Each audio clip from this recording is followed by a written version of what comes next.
This is a quick video to show how to solve for n when you have the margin of error and you're looking for the minimum sample size. First of all, you have two different margin of errors. One is for the mean, and that is your critical value times, and typically that's a z alpha over 2 because you can't really do this with any other critical value. So it's your z critical value times your standard deviation from the population divided by the square root of n. And that is equal to your margin of error. If you are looking at a proportion margin of error,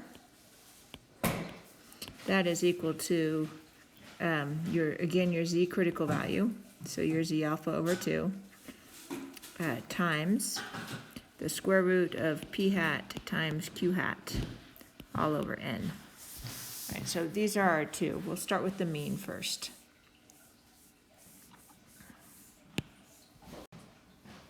So we know our margin of error is our z alpha over 2 number. We get this from inverse normal times our standard deviation for the population divided by the square root of n. This will come from the problem.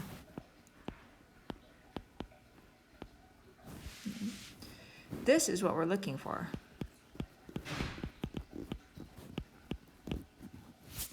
This will come from the problem.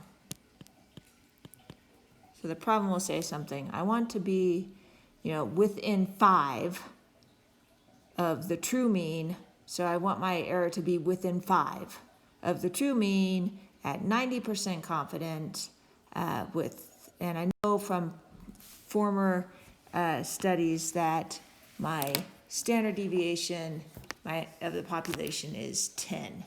So something like that. So I'm going to solve this just with symbolically, and then you could plug in the numbers from there. So if I want to solve for n, I'm looking to solve for this. It's a regular kind of like algebra problem. I'm solving for that. I'm going to multiply both sides of my equation by the square root of n. So I have the square root of n, I have the square root of n times margin of error equals my critical value. That's just one number, comes from inverse normal, times sigma. Now, I multiplied both sides of the square root, so this canceled out, went over there. I want n by itself, so I'm going to divide both sides by the margin of error. That cancels out. Now I want n by itself and not square rooted, so I'm going to square both sides.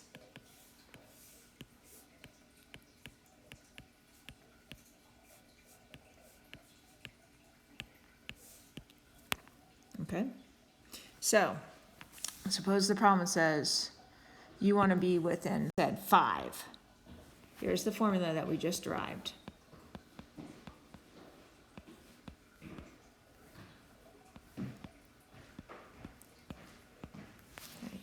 You want to be within 5 at 90% confidence. For 90% confidence, we get the 90% confidence number, that's 1.65, times. We know from the problem the standard deviation is known to be 10. We want to be within 5. You do all of that math, square it out, and that will give you the minimum sample size that you need. Same concept with proportion. Right, a confidence interval for proportion is p hat plus or minus the margin of error. Right. This margin of error is equal to z alpha over 2 times the square root of the sample proportion, 1 minus the sample proportion. Remember, q hat is 1 minus p hat, all over n. Same algebra applies. We want to get this n all by itself. So I am going to move everything around so that I can get n by itself. First thing, I'm going to divide this, let's do it this way so you see all the steps. So I am going to rewrite the equation. It's the same thing as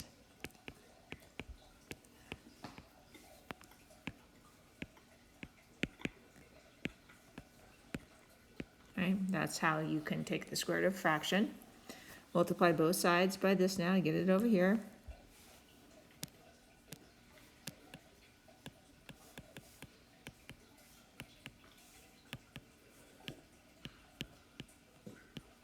Divide both sides by the margin of error.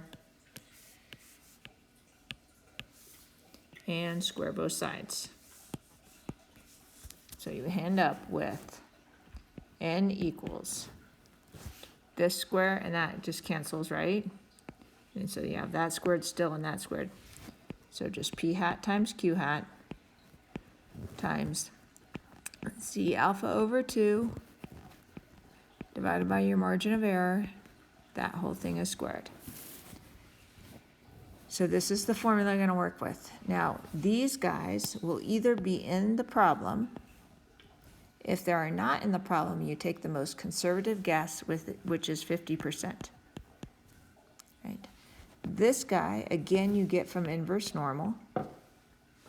And this guy will be within the problem. I hope that answers your question. Let me know if you have any other questions.